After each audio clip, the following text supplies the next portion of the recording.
Salam əziz kanal izləyiciləri, salamlayıram hər birinizi. Bu günlərim sizinlə 9-cu sinif ədəbiyyat dərsliyindən İsmail Şıxlının Namərd Gülləsi əsərini keçirik. Çox maraqlı əsərdir, çox olduqca maraqlı əsərdir və tövsiyə eləyirəm ki, diqqətlə qulaq asasınız.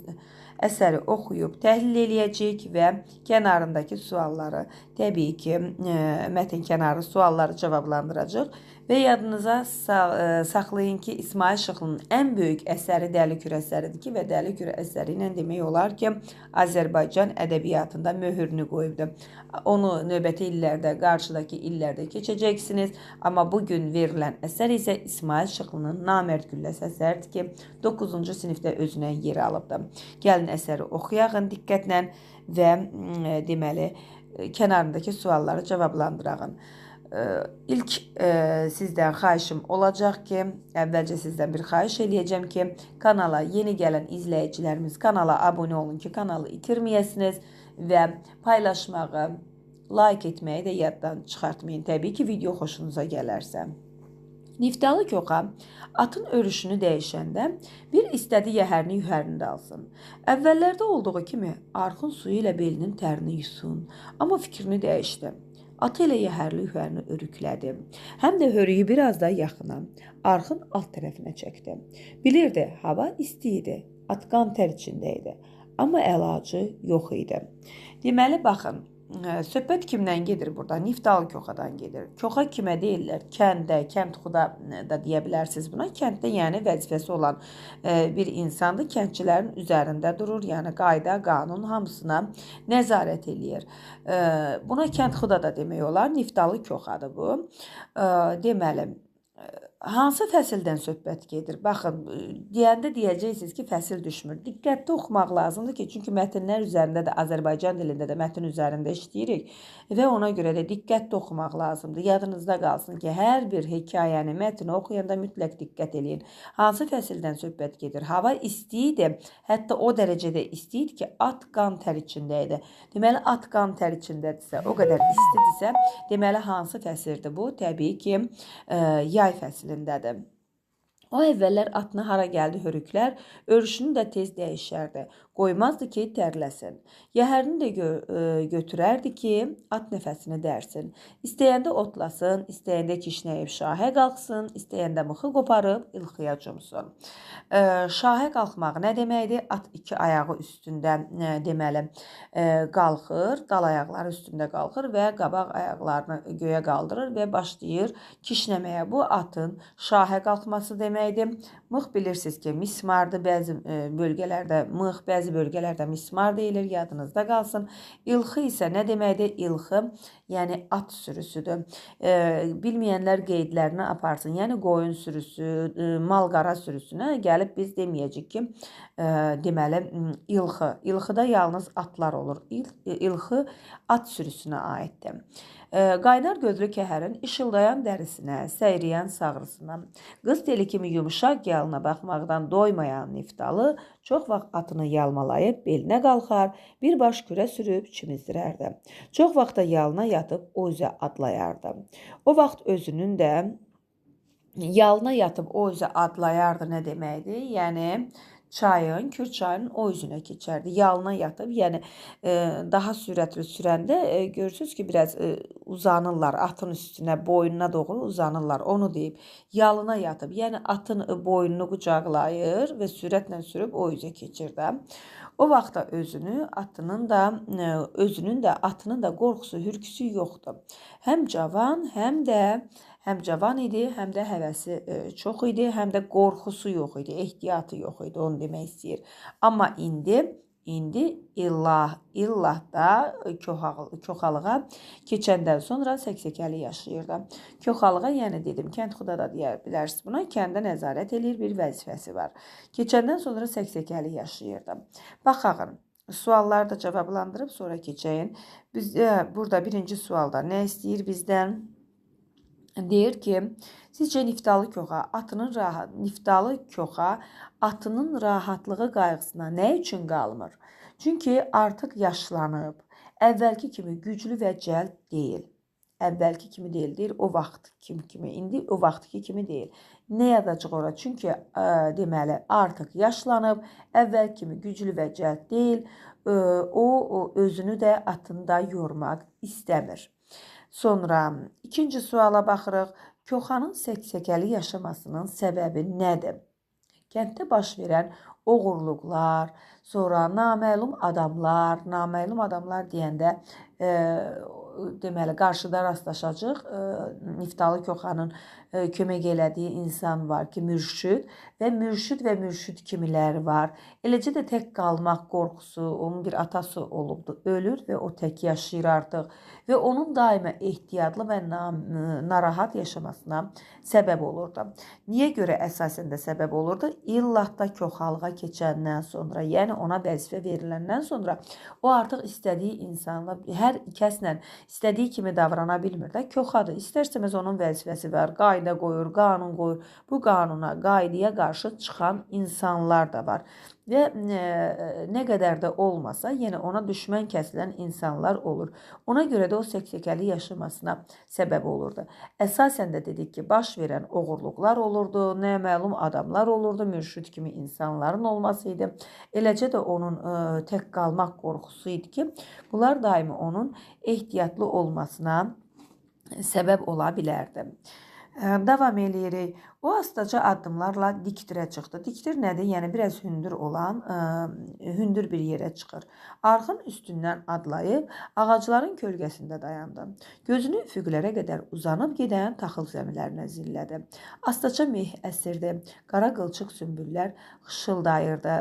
Qılçıq sümbül deyəndə ki, qılçıq bilirik ki, deməli sümük deməkdir. Görürsünüz, balığın qılçıqları, xırda sümükləri, qılçıq. Yəni sümbüllər balıq sümüyü kimi sümbüllərin başları belə qılçıq olur. Onları göstərir ki, yəni balıq o qılçıq, qara qılçıqlar, qılçıq sümbüllər xışıldayırdı. Yəni bir-birinə dəydikcə o qədər şaxdılar ki, bir-birlərinə dəydikcə xışıldayırdılar. Otları çoxdan saralıb solmuş, dərəli təpəli bu boz çöllərin ortasında qoşalaşan qovaq ağaclarının yarpaqları da xışıldayırdı. Hansı rəhmətliyin isə savab üçün əkdiyi bu ağacların dibindən axan arxın suyu da qırçınlanıb şırıldayırdı. Niftalı Koxa kölgəyə atılmış palaza, döşəkçi və mütəkkəyə baxdı. O həmişə biçinlərə baş çəkməyə gələndə burada uzanıb deməli dincələrdi. İndi də həmişəki kimi elə yarlı yasaqlı palazın üstündən keçib mütəkkəyə dirsəklənmək istədi. Mütəkkə nədir? Yəni deməli balaca döşəkçə də bu şəkildə balaca balış, mütəkkə, döşəkçə. İstədi ki, isti təntisə də nə çəkmələrini soyunsun, nə də tüfəngini. Qoltuq qaltısını çıxarıb yanına qoysun. Amma gördü ki, mümkün deyil. Tər yuyub aparır.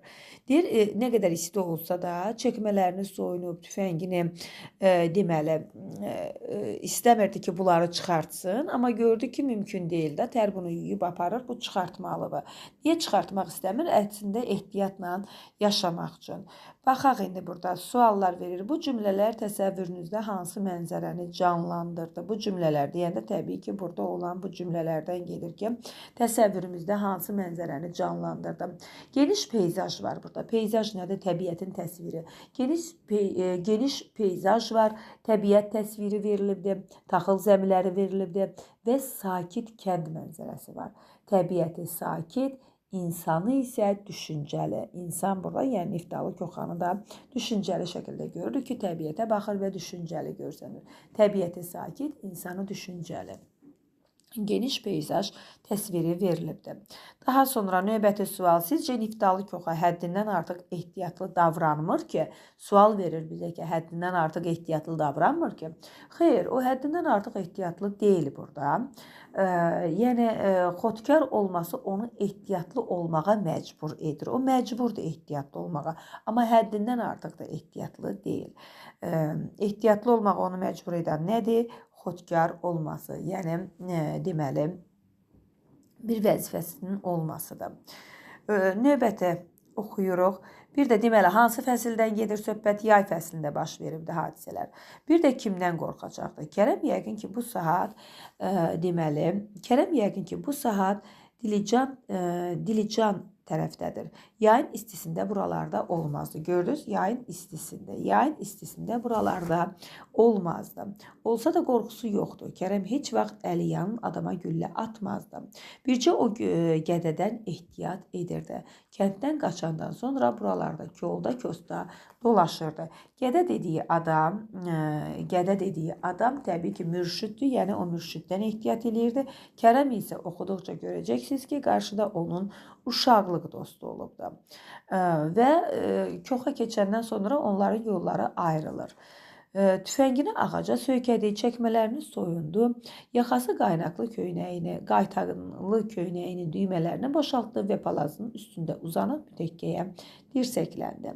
Cid dəsmallarının uclarını düymələyib başlarına keçirmiş biçinçilərin oraqları cingildəyirdi. Biçinçi kimdir? Yəni əkin-biçin eləyən insanlar da ot biçirlər. Onların deməli oraqları, oraqdakı deməli oraq nədir? Ot biçmək üçün deməli istifadə olunan oraq ot biçmək üçün istifadə olunan alətdir. Oraqları cingildəyirdi. Bu cingiltilər kövşənlərin xışıltısına qarışmışdı. Biçinçilər tələsirdilər. Onlar da istəyirdilər ki, işlərini tezcə qutarıb aldıqları haqqı elə buradaca aranda, xırmanda döyüb taxıllarını yaylağa, balalarını aparsınlar. Elə Niftalı Koxa da tələsirdi. Deməli, görürük, biçinçilər də tələsir, Niftalı Koxa özü də deməli tələsirdi. Elə çoxdan yaylağa qalxmışdı. Amma o el çoxdan yaylağa qalxmışdı. El deyəndə kimi nəzərdə tuturuq? Yəni əhalini, o kənddə yaşayan əhali ki, onlar çoxdan yaylağa qalxmışdı. Amma o köçünü saxlamışdı. Sözün düzü, kənddə tək qalmaqdan ehtiyatlanırdı. Elə biri gəlmə mürşid. Onun nəslinin haradan olduğunu kənddə heç kəs bilmirdi. Bircə o məlum idi ki, çoxdan Niftalıgilin doqqazında deməli üstü başı yamaqlı, acından hülqumu qalxıb enən məlum, müşkül, baxışlı bir oğlan boynu büküb dayanmışdı. Əslində əlində əsa, çiynində nimdaş heybə, başında tükü tökülmüş papaq var idi. Soyuqdan üzünün tükləri biz durmuş, dodaqları qaysaqlanmışdı. Gözü batmış quyunun dibindəki su kimi güclə işıldayırdı. Deməli, baxın burada. Bir də gəlmə mürşid deyir. Kənddən deməli, hamı hər kəs çıxıb gedib də yaylağa qalxıbdı. Sadəcə olaraq deməli, bircə Niftalı Koxa özünə aid olan insanları saxlayıb kənddə. Niyə görə? Kənddə tək qalmamaqdan ötürü, kənddə tək qalmaqdan ehtiyat eləyirdi. Elə o gəlmə mürşiddən ehtiyat eləyirdi. Məsələn, mürşid görürsünüz, gələndə göstərir ki, Niftalıgilin doqqazında dayanıbdı. Gəlib, yəni doqqaz nədir? Onların qapısı da, darvazası deməkdir. Yəni, onların qapısına gəlib, dirənibdi, dayanıbdı və gələndə onlardan kömək istəyirdi. Acından hülqum insanın boğazında olan, boğazda da əlinizi vursun, boğazda üstə qabarıq olan bir deməli boğazın üstəsində qabarıq olan bir o sümük kimi hissədir ki, ola hülqum adlanır. Qalxıb enir, deyir acından və baxışından deyir yazıqlıq tökülür və əynindəki nimdaş paltarlar, heybə bilirsiniz ki, torbadır. Torba əlində də, çiynində də nimdaş bir torbası var idi. Başında tükü tökülmüş bir papağı vardı. Yəni bu şəkildə gəlib dodaqları qaysaqlanmışdı. Yəni soyuqdan görürsünüz, dodağın qabığı soyulur. Ona qaysaqlanmışdı deyirlər. Gözü batmış quyunun dibindəki su kimi güclə işıldayırdı. Yəni acından və kasıblıqdan deməli gözü quyunun dibinə düşmüş, çuxura düşmüş bir quyunun dibindəki kimi deyir, işıldayırdı gözləri. Bu şəkildə mürşid gəlib onların qapısına, Niftalı Koxanın və onlardan kömək istəyirdi. Gəlin yuxarıdakı sualları cavablandıraq, sonra davam edəyim. Deyir ki, Kərəm haqqında sizdə hansı təsəvvür yarandı? Kərəm haqqında, təbii ki, Kərəm sakit, təhlükəli olmayan, ciddi və ağıllı, səbəbsiz yerə zərər verməyən biri kimi təsəvvür edildi. Və görürsünüz, deyir Kərəm yəqin ki, bu saat deyir Dilicanda olardı. Kərəm harda olardı? Kərəm deyir Dilicanda olardı. Dilican. Yəni yer adıdır o da. Və Kərəmin görürük ki, ciddi, ağıllı bir insandır və deyir əliyalın insana heç vaxt deyir güllə atmazdı. Deməli, cəsarətlidir, qeyrətlidir və səbəbsiz yerə zərər verməyən biri kimi təsəvvür olunur ki, əgər bir səbəb yoxdursa, o heç kəsə ziyan verməz. Daha sonra növbəti suala baxırıq. Biçinçilərin və Niftalının işini tez qurtarmasının arzulamasına səbəb nə idi? Deməli, görürük ki, burada biçinçilər də tələsirdi. Niftalı Koxa özü də tələsirdi. Onlar işini tez bitirməsini arzulayırdılar. Nə idi buna səbəb? Təbii ki, isti hava, yorğunluq və taxılı tez yığıb, deməli, yaylağa aparmaq istəyirdilər və hər kəs çəkdiyi zəhmətin qarşılığını tez görmək istəyirdi. Yerindəcə görmək istəyirdi ki, qarşılığını görsün, yəni pulunu alsın, zəhmət haqqısını alsın və ailəsinin yanına getsin. Səbəb bu idi. Həm də ki, isti havada bir tərəfdən. Başlayırıq, davam eləyirik. Deməli, Səsküyə bayıra çıxdılar, itlərə acıqlandılar. Səsküyə deməli bayıra çıxdılar, itlərə acıqlandılar. Abala kimsən? Deməli harda qaldıq? Mürşid gəlib dirənib onların qapısında. Düzdür, nimdaş bir paltarda. İt hürüb, bu vaxtı itin hürüşünə deməli Niftalı və Niftalının atası o zaman sağ olur və onlar çıxırlar ki, Səsküyə bayıra çıxdılar və itlərə acıqlandılar. Abala kimsən? Deyə doqqazdakını səslədilər. Niftalının atası kürkünü çiyninə saldı. Oğlu ilə bərabər doqqaza çıxdı. Hardansa azıb gəlmiş bu Allah bəndəsinə diqqətlə baxdı və başa düşdü ki, bura adamına oxşamır. Deməli, kənddə, balaca kənddə baxdılar və gördülər ki, bura adamı deyil, bura adamına oxşamır. Son vaxtlar belələrinə tez-tez rast gəlmək olurdu. Ya düşmənini öldürəndən sonra baş alıb buralara pənah gətirir, ya da bir parça çörək ucundan çöllərə düşürdülər. Deməli, iki səbəbdən ya düşmənini öldürürdülər, qaçıb gizlənmək məqsədindən digər bir kəndə gəlirdilər, ya da ki, bir parça çörək ucundan, acılıqdan çöllərə düşürdülər. Kişi oğlanı təpədən dırnağa diqqətlə süzdü, yəni Niftalı Koxanın atası.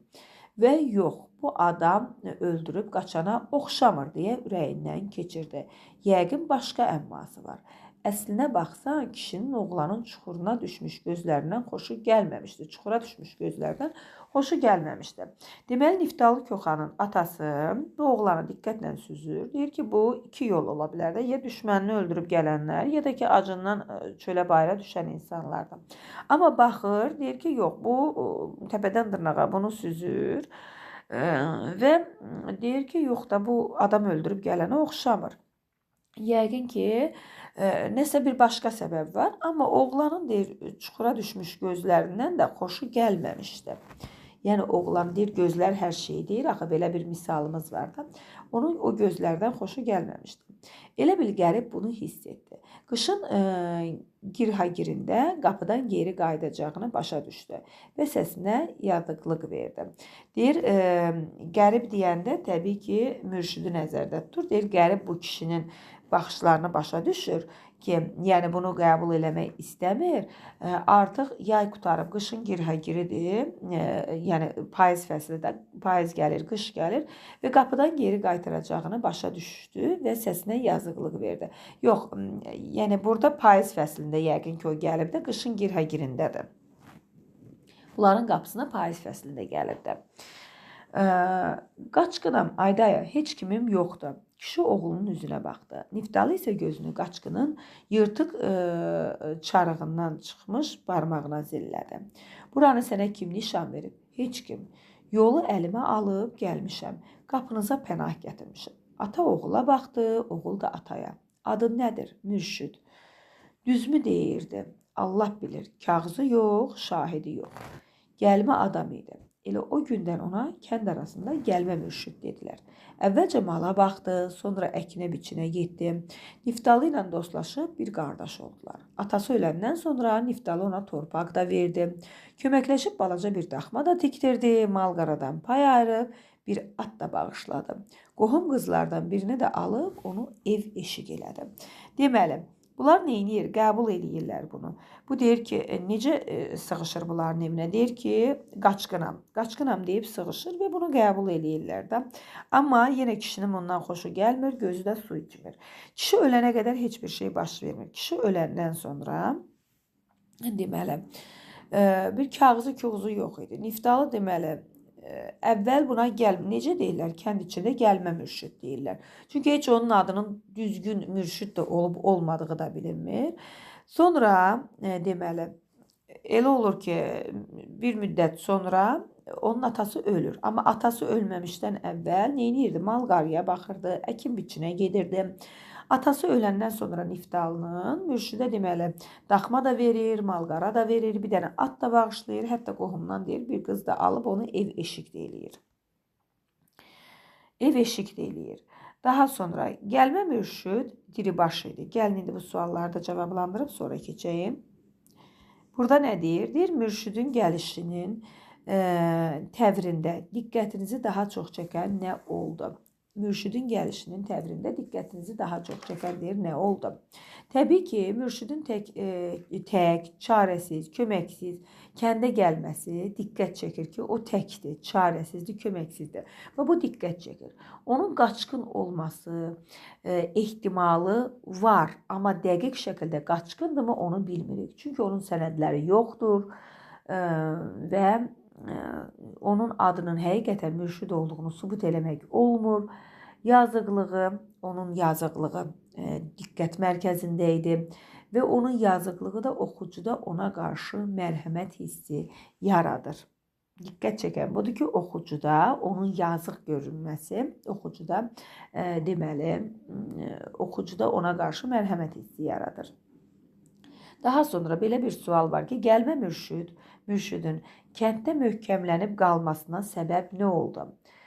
Baxın, gəlmə mürşidin kənddə möhkəmlənib qalmasına səbəb Niftalı Koxanın ona kömək etməsi olur.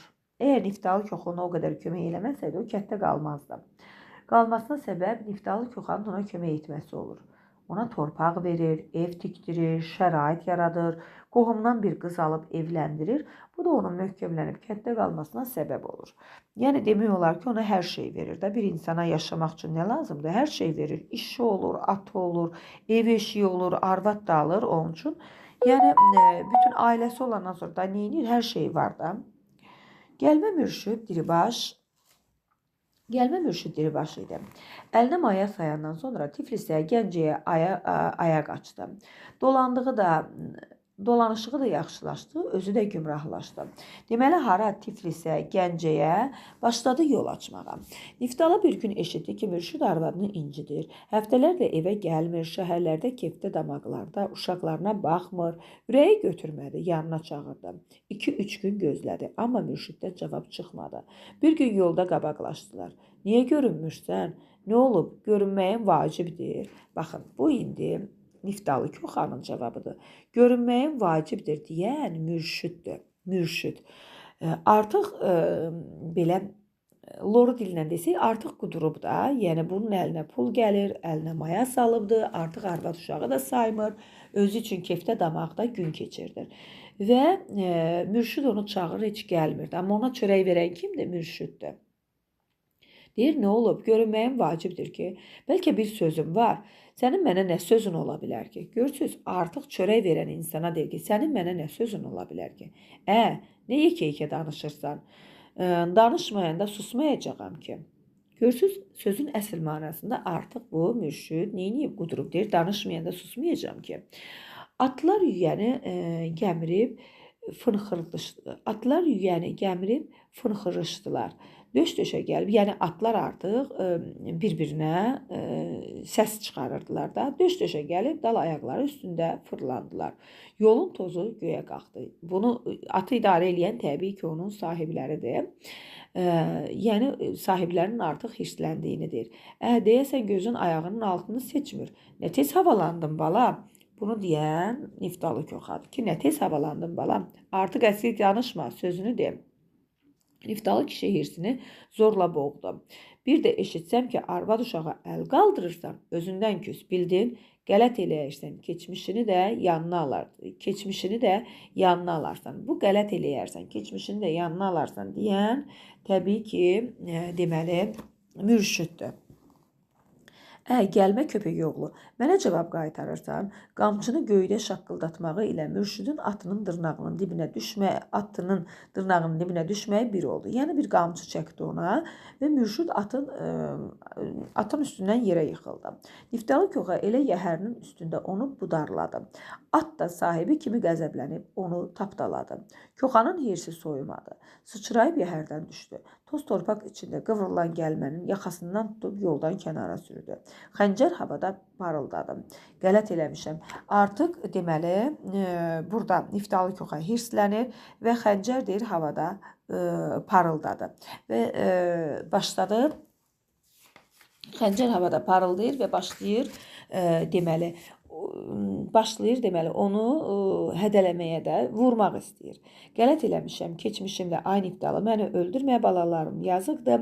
Sən də dəvin yoru, məni çevir uşaqlarının başına savab iş görərsən.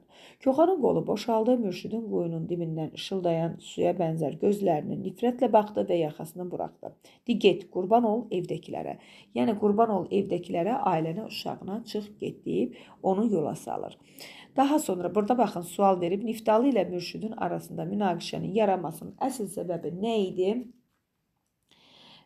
Deməli, əsl səbəbi nə idi? Təbii ki, əsas səbəbi mürşüdün ailəsini atıb getməsi idi, gedib şəhərdə kef çəkməsi idi, arvad uşağına baxmaması idi, Niftalının ona verdiyi etimadı doğrultmaması idi. Əslində bu idi. Və deməli, mürşüd dinməz söyləməz ayağa durdu. Üstünün tozunu çırpdı, elə dinməzcə yəhərinin qarşısına yapışıb atının belinə qalxdı. Bir xeyli sakitcə kəndə doğru sürdü və birdən yüyəni dartıb geri qanqırdı. Yaxşı Koxa, bu hayfı sən də almasam kişi deyiləm. Artıq bu özünü bir kişi hesab eləyir. Bu mürşüd Niftalının hesabına kişi olub, indi deyir ki, kişi deyiləm, mən səndən bu heyfi almasam. Yəni, sən mənim başıma gətirdiyim bu, deməli, məni atdan saldın, məni hədələdin. Buna görə deyir, mən səndən bunun heyfini alacam. Koxa atı minib tüfəngi hərləyənəcən tozlu yolda gözdən itdi. Səhərisi də eşitdi ki, başını götürüb evdən qaçıb. Niftalı Koxalığa keçəndən sonra istəsə də, istəməsə də xətrə dəyməli olurdu. Divan dərədən də nə qədər uzaq gəzsə də, onların gözünə sataşmamağa çalışsa da olmurdu. Axtarıb tapır, üzünü danlayırdılar ki, filan oğrunu niyə tutmamısan, filan qaçağa niyə çörək veriblər, niyə qoyubsan qaçaq gələn kürdən keçib yaylağa qalxıb, deməyə nə var? Amma elə şeylərdən ötürü el oba ilə üz-göz ol, ömrün necə olur, görüm necə olursan. Vəzifə boyunduraq kimi bir şeydir. Elə bil ki, boynuna qoyublar, belinə minib istədiklərini səmtə sürəcəklər. Ya gərək düzəcəksən, ya gərək onlar da özünlə bərabər sürüyüb, moyunburuqlu dökəsən kürə.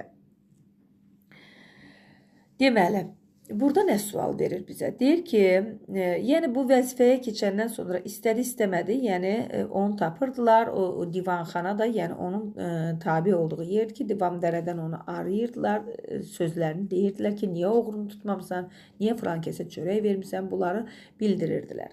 Deməli, bu qarşılaşma mürşüd haqqında təsəvvürünüzdə yeni əlavə etdi. Bu qarşılaşma, baxın, mürşüdlə bu Niftalının qarşılaşması. Təbii ki, mürşüdün məsuliyyətsiz, tərbiyəsiz, hirsli, Sonra təhlükəli biri olduğunu göstərir ki, bax görürsən, deyir ki, Dalıcan kişi deyiləm bu elədiklərinin cavabını verməsəm. Deməli, onun təhlükəli biri olduğunu göstərir. Həm də onun o gözləri nə isə deyir. Görürsün, Niftalının atası da o vaxtı onun gözlərindən nəsə oxumuşdu ki, o yaxşı insan deyil. Deməli, bu qarşılaşma mürşidin məsuliyyətsiz, tərbiyəsiz, hirsli, təhlükəli biri olduğunu göstərirdi. Daha sonra belə bir sual var ki, Niftalı Koxa haqqındakı təsəvvürünüz nə ilə zənginləşdi? Niftalı Koxa mərhəmətli idi, ədalətli idi. Yəni görürsüz, deyir ki, niyə görə deyir, sən filan oğrunu niyə tutmamısan? Filan qaçağa niyə çörək veriblər? Yəni sən oğruya şans yaratmısan, bu dəfə bağışlamısan. Deməli, qaçaq insana çörək vermisən. Niyə deyir, icazə vermisən Kərəm Kürdən keçsin yaylağa? Yəni bunlara şərait yaratmısan. Bu da o demək idi ki, baxın, bu sualın cavabı belə olacaq. Niftalı Koxa mərhəmətli, ədalətli, amma eyni zamanda qətiyyətli və ləyaqətli bir insan idi. O, ailə dəyərlərinə önəm verən, zülmə, haqsızlığa dözməyən bir obraz kimi yadda qalır. Daha sonra havadan od ələnirdi. Havadan od ələnirdi, yəni isti idi, yayın istisində. Amma mürşid nə zaman gəlib onların qapısında durmuşdu? Payız fəslində, yadınızda qalsın. Havadan od ələnirdi. Kövşənlərdən qalxan ilğım təndir alovu kimi havanı yaylaya, boz təpələri aşıb kəndin üstünə yayılır. Oradan da suyu işıldayan kürün üstündən keçib Qarayazı meşəsinin ağaclarını qarsayırdı. Qarsayırdı, yəni ağaclar artıq istidən belə görürsünüz, quruyurlar o mənada. Qarayazı meşəsinin ağaclarını, meşənin adını da yadda saxlayın, Qarayazı. Niftalı Koxanın kölgəsində uzandığı ağacların gövdəsində yapışmış cırcıramalar səs-səsə verib elə cırıldayırdılar ki, adamın qulağını tutmalı olurdu. Niftalı Koxa cırcıramaların bir cırıltısı var, yəni onların o deyir, cırcıramaların səsi deyir, o qədər çox gəlirdi ki, və deməli, adam qulağını tutmalı olurdu. Niftalı Koxanı isti, üstəlik də cırcıramaların səsi təntitmişdi. Həm bir tərəfdən isti, bir də cırcıramaların səsi təntitmişdi. Ayaqlarını suya salıb, sərinləmək və sinəsini, başını yuyub bir az dincəlmək istədi. Ayağa durdu, yaxası qaytanlı köynəyini soyundu. Arxa yaxınlaşıb oturdu. Əlini suya uzatdı. Kür tərəfdən uzanıb qəbristanlığın yanından dikdirə qalxan tozlu torpaqlı yolla gələn atlıları görmədi. Cırcıramaların səsinin qulağına düşdüyündən atların fınxırtısını, üzəngilərin cingiltisini, ayaq taqqıltısını eşitmədi. Bircə onu hiss etdi ki, güllə açıldı, kürəyi qovuşdu. Əlini sudan çəkib qamətini düzəltdi. Qanrılıb dala baxdı. Gördü ki, atlıların biri yüyənini çəkib atı şahə qaldırdı. Geri dönüb kiminsə üstünə qışqırdı. Qamçı şaqqıldadı. Kiminsə üstünə qışqırdı, qamçı şaqqıldadı. Namərd köpək oğlu. Daha heç nə eşitmədi. Kövşənləri xışıltısı, yarpaqlarının pıçıltısı, arxın şırıltısı, cırcıramaların səsi birdən-birə zəiflədi. Uzaqlaşdı və eşidilməz oldu. Hava qarsalayan ilığım elə bil qor kimi gözünə doldu. Bəbəklərinin önündə dalğalandı və duman çevrildi. Hər şey bu dumana büründü. Deməli, burada nə olur? Artıq Niftalı güllələnir. Niftalı güllələnir. Niftalı deməli, təbiətin, baxın, bu sualı cavablandırın bir dənə sizə. Niftalı deməli, təbiətin bir tərəfdən isti, bir tərəfdən də təbiətdə gələn o cırcıramaların səsi ki var. O cırcıramaların səsinə, deməli, onların səsinə və təbiətin deməli, təbiətin suyun şırıltısına, bu təbiətdən gələn səslərə aludə olur. Bunlara aludə olur və öz ehtiyatını əldən verir.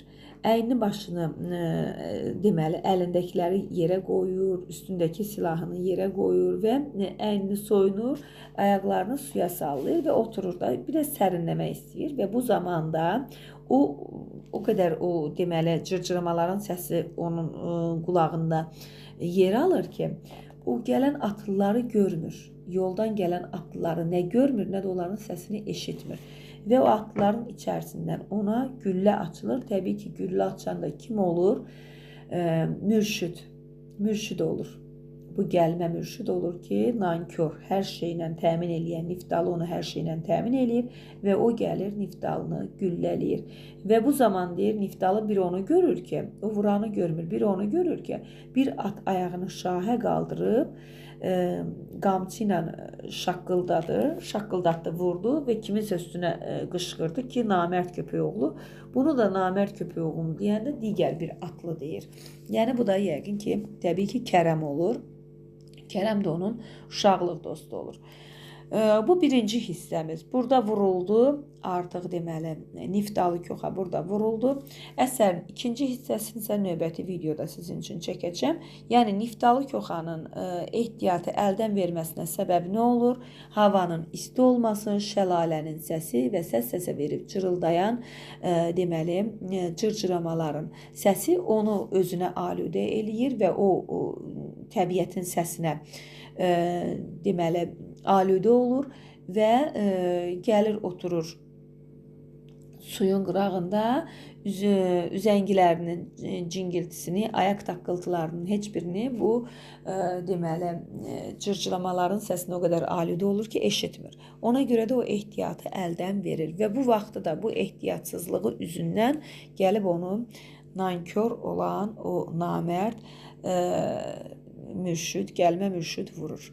İkinci hissəni isə inşallah növbəti videoda çəkəcəm. Sualları cavablandırdım sizin üçün və demək olar ki, əsəri bu hissəyə qədər başa düşməmək ehtimalınız yoxdur. Tam şəkildə sizə xırdalamağa çalışdım. Növbəti videoda görüşərik. Videonu bəyənirsinizsə və davamının gəlməsini istəyirsinizsə like edin və paylaşmağı unutmayın. Sağ olun, növbəti videoda görüşərik.